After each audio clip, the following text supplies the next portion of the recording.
Everyone, and thanks for joining us today. As you'll see, and as you'll know, as you've signed up, this is a look at apprenticeships.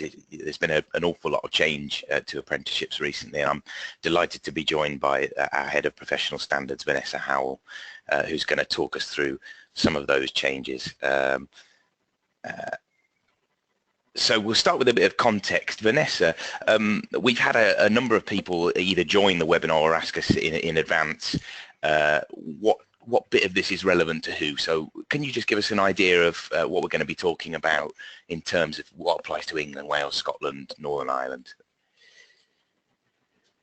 Okay, thanks very much.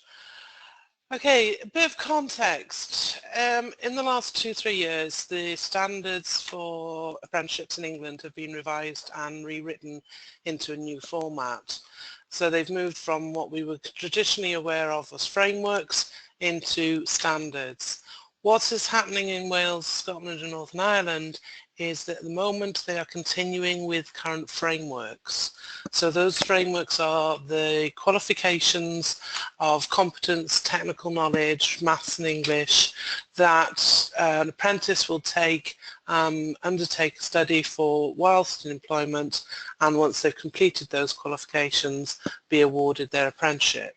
Whereas in England, they've moved from a qualification-based apprenticeship to a more standards-based that looks at knowledge, skills and behaviours that we can kind of pull in later on. We will be as CIH working with partners in the devolved nations on the frameworks and the revised frameworks for those apprenticeships, but the main focus today is going to be on the England standards. But as we go through, I will feed in where there might be overlap or might be implications for the devolved nations on things such as the levy. Thanks, Vanessa. So let's move on then. So the changes themselves, give us some insight, Vanessa, into the types of things that have changed. It's a big change, isn't it? It's a very big change. We've gone from 4 qualifications that made up apprenticeship to very targeted standards that are very specific to the individual's job and very specific to the employer. And we're talking about skills, knowledge, behaviours that are focused on what we need the sector and what we need individuals to be doing going forward, not just they need to know something.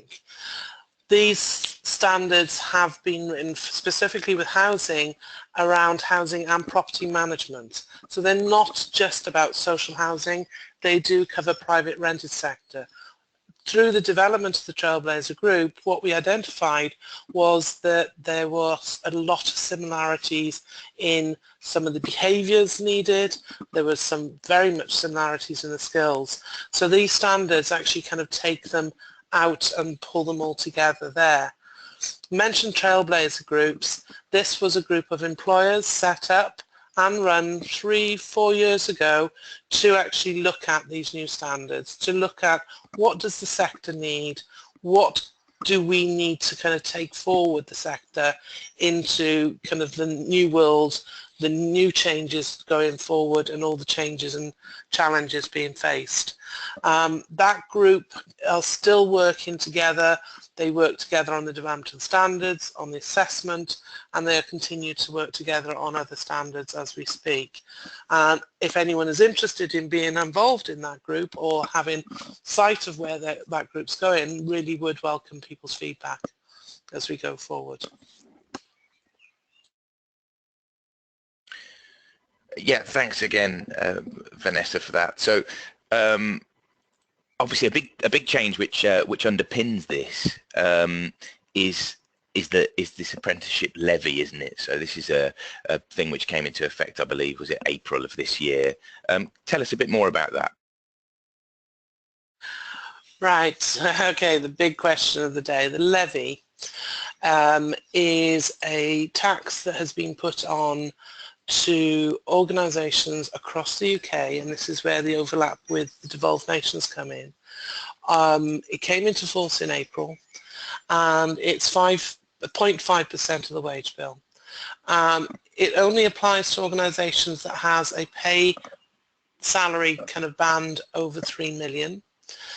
If you have, your organisation is in that category, that you will have been informed by the HMRC and you will have been paying that percentage from April. The levy is then used and put into an account that then as an employer you could access and use towards apprenticeship provision. It can only be used towards apprenticeship provision. It cannot be used for internal training, for qualifications. It is about apprenticeship provision. Now, the levy is only used by employers in England. Although I've said the levy is charged to UK employers, what happens to employers within the devolved nations is they are still subject to that levy. The money still goes to HMRC, and then a proportion of that money then is paid to the devolved nations themselves to allocate as appropriate. Now, Scotland, Wales and Northern Ireland over the last 12 months have consulted on how employers want them to use the levy, and various different outcomes have occurred to the point they're investing some of that money into the development of these frameworks I mentioned earlier, that they're investing in providing funding so an employer can actually approach the Welsh Government and say I want to do take on an apprentice. They could get funding directly through that point. So it's still in a way levy and apprenticeship focused, but it is very much focused on, still focused on apprenticeships. Now the levy payment, if your levy payments, you pay your percentage of your levy, bear with me, you pay your percentage of your levy, it goes into this pot on a monthly basis. You can then draw that money down from the pot to pay your training provider for the delivery and the learning and the programme of assessment. For employers that don't pay a levy, you can actually still get funding, up to 90% funding towards an apprenticeship. You would only need to contribute, or the employer would only need to contribute 10%. So there is still opportunities for those small to medium enterprise organisations that don't hit the levy, do not pay the levy, that still have the opportunity to take apprentices on. They just need to pay that 10% on top, and 90% will be paid from the government. That levy pot is really critical for employers to be registered and paying into that, but also for them to be utilising it. If after 2 years an employer has not used the allocation of levy that has gone into that account, that money is then transferred into the bigger account to be used for that 90% funding for the small to medium enterprise. So it is critical that employers start thinking about how they want to utilise this levy, how they want to take it forward. It might be they're only paying a small percentage and it'll take at least a year for them to generate sufficient income to money in the pot to allow them to put it forward to an apprentice. Or they might kind of think, well, we're not going to use it at all. I would encourage people to use it and actually kind of really utilise it in a way that you have as an employer control. The employer has control. Thanks, Vanessa. Yeah, while we're on the levy, kind of administratively, what do housing organisations, is there something that housing organisations need to do in terms of how they actually sort of register? There's a kind of online service, isn't there? Could you just tell us a bit more about that? Yeah, if employers need to register, they should have had information from Future Apprenticeships or HMRC. If not, what they can do is go onto the .gov website and put in registration, and it's the apprenticeship service which allows them to actually register as an employer, take forward their details and actually then start receiving information about what is allocated to them. What they will also do is get information on how they can then search for an apprentice, how they can search for a training provider, how they can search for an endpoint assessment organisation. If they're not sure, again, that's something we can pick up and we can kind of send the direct links. I know it is already on our website, those links for where employers need to go. Great. I suppose the big question now, really, that's the kind of context and the background to this. The big question that many of the people who are on the webinar will want to know is, of course, what does this mean for housing organisations, Vanessa? What this means is we have an opportunity to develop the talent, develop skills, and really build housing, property management with individuals that are passionate about it. We can upskill people, we can take them forward and meet the employer's needs and the organisation's needs. It's not about I'm going to take this apprentice away, give them 3-4 qualifications, and that's it.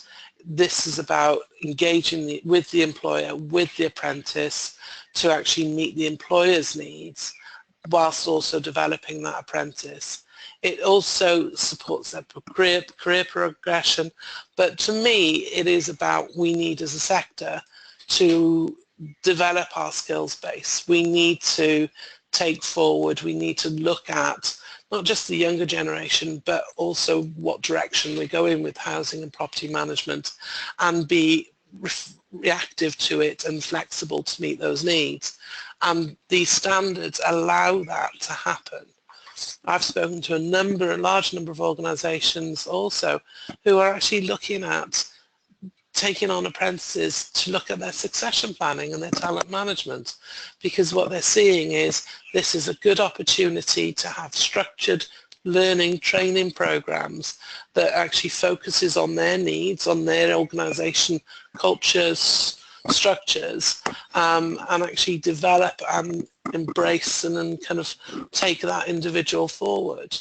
It's also where some organisations are identifying individuals already in a position who actually might not have actually kind of progressed, moved forward, but have the skills, have the abilities, and by putting them into a specific apprenticeship role, develop them and develop existing talent. So I think this is really a good opportunity for housing. We're going through massive changes. We've gone through a load. To take this forward and actually help structure our skills needs and fill those skills gaps as we go forward. Yeah, thanks, Vanessa. And I think that's a really important point, isn't it, actually, the point about this sort of, as well as it being a challenge, being an opportunity, what's a really, really important time for the sector as well. So that's the kind of opportunity part of it. What's the difference now then in terms of if you're an employer and you're thinking, right, okay, this is great, I'm going to draw down my apprenticeship funding and I want to bring through an apprentice. What do you have to have in place, and what's changed in terms of the kind of delivery and assessment? Because it's both of those things, isn't it? So.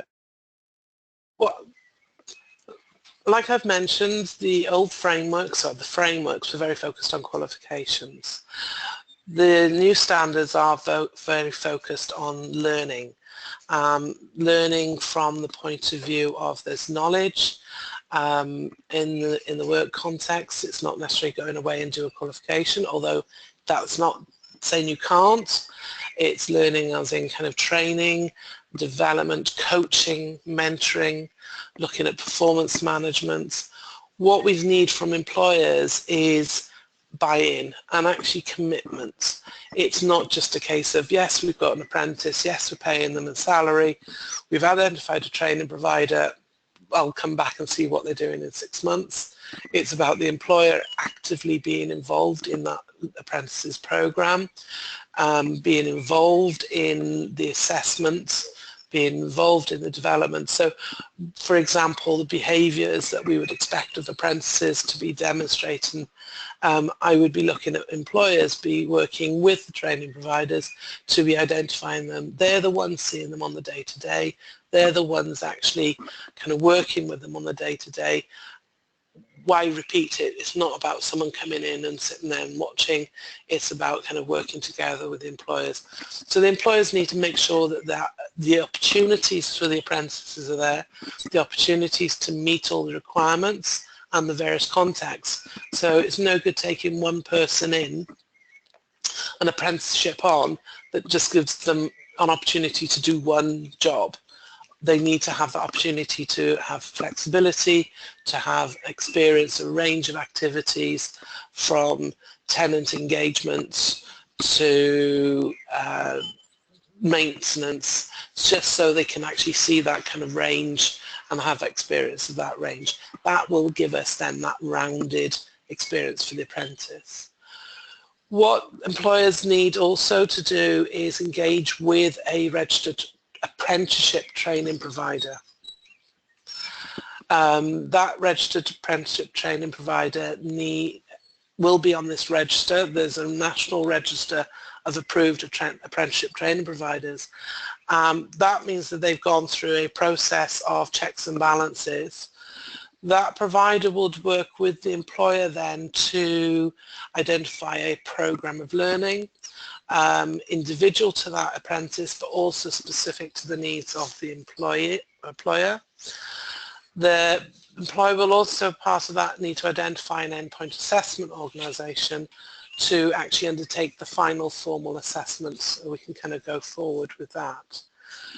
It is very much a collaborative partnership with the provider and the employer. I wouldn't say it's kind of a, I've taken them on, go away and do it. It is very much the employer needs to be engaged and part of.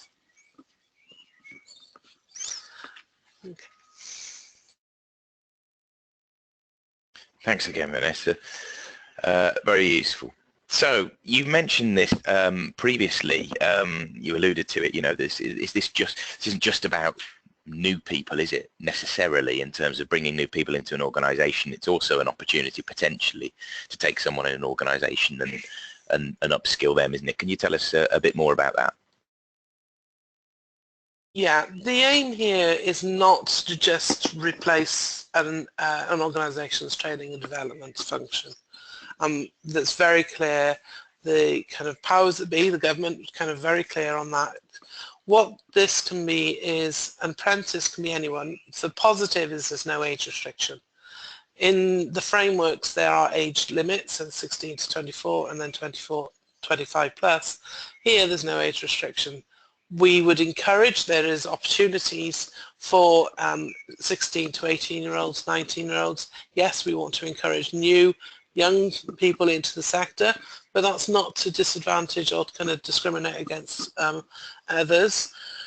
You have to be an apprentice in a newly created role for that apprenticeship, so it's an apprenticeship role, or someone who has to do a significant change in their knowledge and skills in their current job.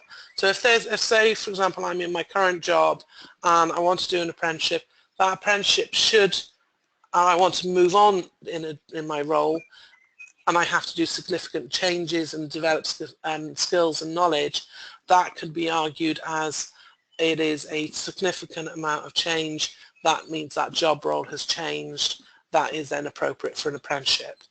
What it can't do is, I'm doing my job and I'm just going to do an apprenticeship on my current job. That is not what the aim of apprenticeships. They're about, the aim of the apprenticeship is to develop skills and knowledge, not just kind of reinforce them. So for example, a restructure will potentially identify changes in people's jobs that will require them to do significant or sufficient changes to their developments to their skills and knowledge that they will have to undertake. That can be argued as a potential role for an apprentice. An apprentice also, if you're taking on a newly created role, you as an employer will also be required to pay a salary for that apprentice for the period that they're on the apprenticeship.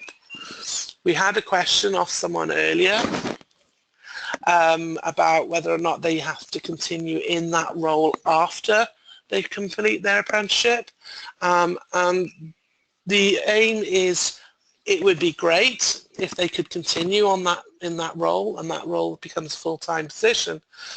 If not, it's really down to the employer and the training provider to make as much opportunity and to support that apprentice into a full-time role as best they can going forward. It's not about you have to guarantee a job. What you do need to do is give as much support as possible to try and support them into a full-time job. And again, it is about, like I said, and going back to, it's the employer and the training provider working together in partnership. Thanks, Vanessa. Yeah, we've had a question actually, which is an interesting one and related very much to what you've just been talking about. Well, slightly earlier on, Nicola Butler has asked, what can be included in the 20% of learning time? Could this include work shadowing, structured coaching, and mentoring? Okay, that's the kind of continually changing challenge of learning time. I'm assuming it's this 20% of off-the-job learning time.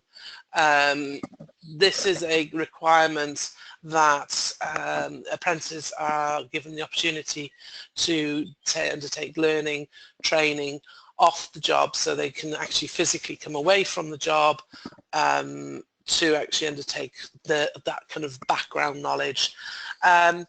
Work shadowing, it depends on the context in which it's done. And again, if coaching and mentoring is part of the normal day of performance management, no, it wouldn't be classed as off the job because it's part of the performance management. I think what you need to do is look at what that 20% is. Where is it not something that they would do in the job? So, for example, if you were going to do some training on ASB, that then would be classed as you taking them out of the job because they need to do that structured training.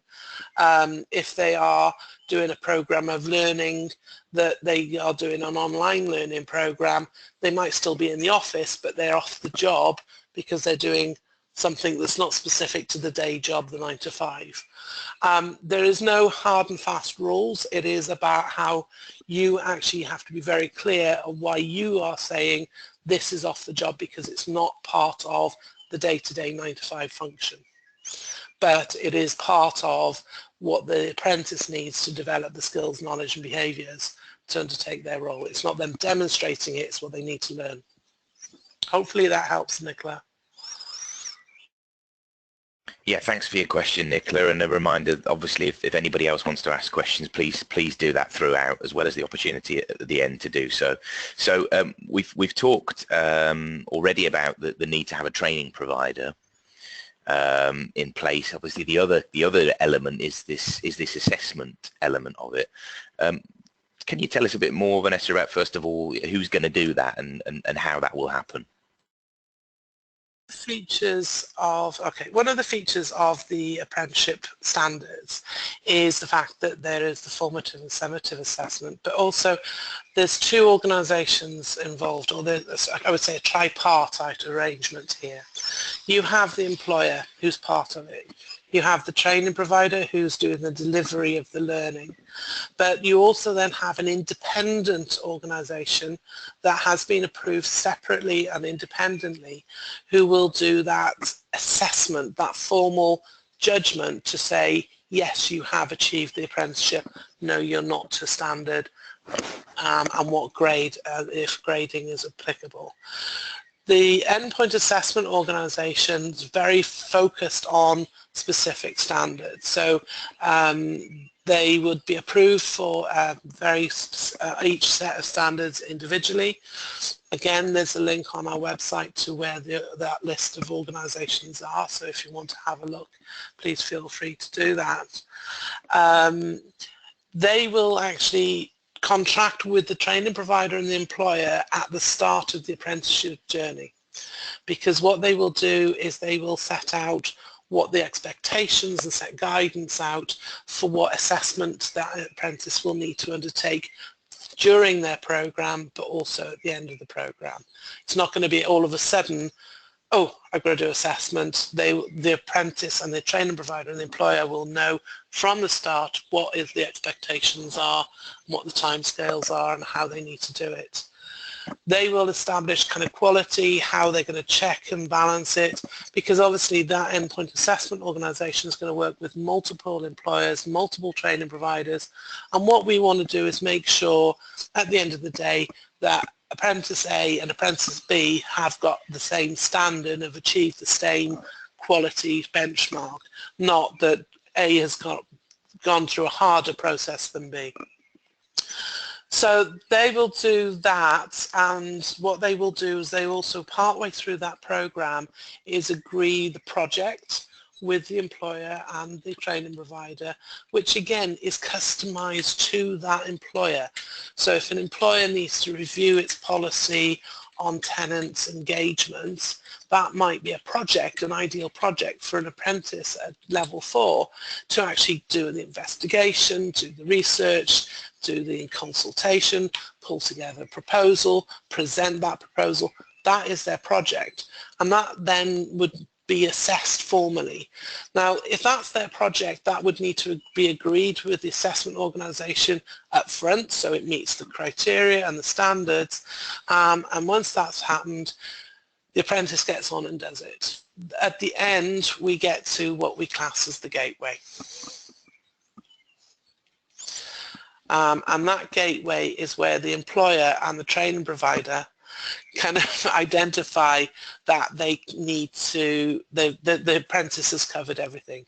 So as you can see on the slide, for an example, a level 3 officer or senior program person, they would do that formative stage of the training, the assessment of knowledge, the portfolio, their project, kind of demonstrate so all their performance management, their training they've gone on to the events. They would then, the training provider employer will identify, yes, this person is complete, and they go through what we class as the gateway. That gateway is then formally saying to the endpoint assessment organisation, this person is ready for their final assessment. Their final assessment will be a project, their project will be reviewed and marked, and they will also have what we class as a formal interview with a practitioner from the sector, the employer and the training provider, but they will be practitioners, an independent practitioner of any of the delivery, any of the kind of employer, very independent, because these are practitioners that will be able to say, yes, this person knows their job now, and the apprentice will be asked questions to validate their experience, their journey, their project, their kind of a whole apprenticeship program, to check and test and challenge and check that that apprentice is, one, right, yes, they've done it, yes, they're confident, yes, they're demonstrating the right skills and behaviours that we expect, they've got the knowledge. We would then suggest that they are awarded. The endpoint assessment organisation will then trigger the certification of that apprenticeship program, and therefore the apprentice finishes. Excellent, thanks. We have had a couple of questions from Robin Ray, which, Robin, we will come to those. We're kind of coming towards the end of the presentation, so we're just going to kind of power through for now, but we will come back to your questions, and thanks for those. So let's move on now to sort of what our role is in this. You know, what role are we and can we play, Vanessa? Right, CAH has multiple roles, primarily because we're kind of a wide kind of focus here. The role of CAH is primarily as a professional body. We are here to support and engage the profession, to develop, to involve, and actually take things forward, and be the voice of professional standards. So we want to encourage and engage as many people, apprentices, employers, the sector, to take this on, because we see the value of it to the future development and skills development of the sector.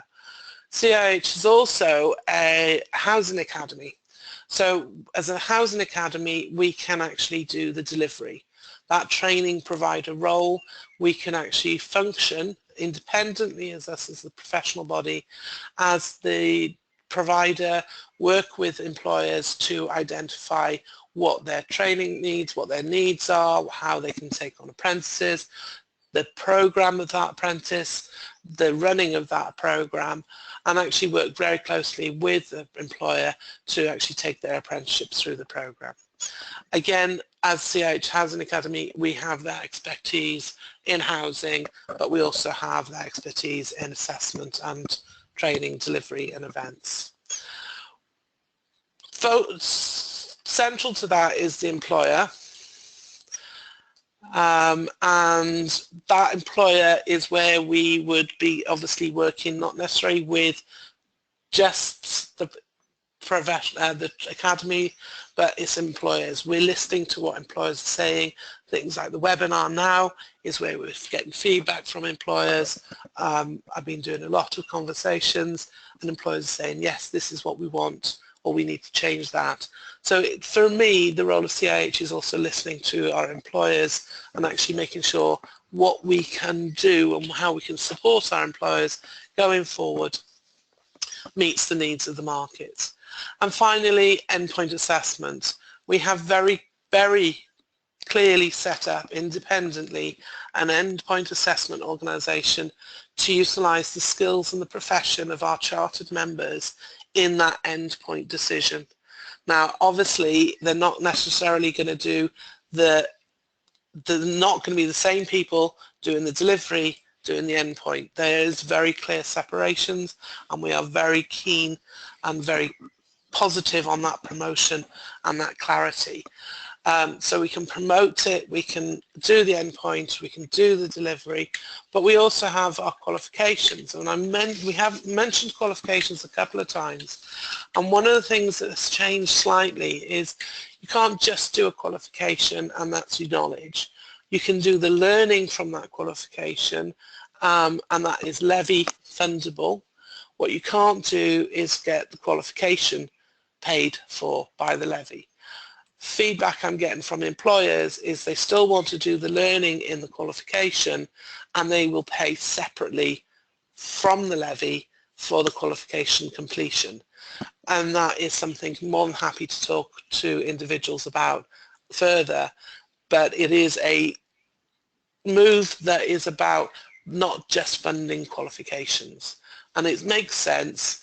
It's a little bit frustrating, I will admit, because it does mean having that separation, but again, it's about that training provider, whoever, giving that package and actually kind of working with that employer to make sure it all works together. Thanks, Vanessa. That really brings the presentation to an end. I'm just going to put a slide up which gives you some information on where you can go if you think of questions after this. But please, if you have any questions now, then we're going to run through a few more that we've had during the webinar, and please continue to ask them because this is a great opportunity to speak to Vanessa. So Robin, we'll come to your questions now. Robin asked a couple of things. So first of all, he said, by way of background, I work in environmental health, which is private sector housing enforcement. The housing standard seems sufficiently broad to cover this type of role. Would you agree, Vanessa? Yeah, I would 100% agree. Looking at the various roles and the standards, that I think that role is sufficient to cover it. I would encourage you to have a look at the standards. Again, they're on our website, but I think they are sufficiently broad. I would agree, yeah.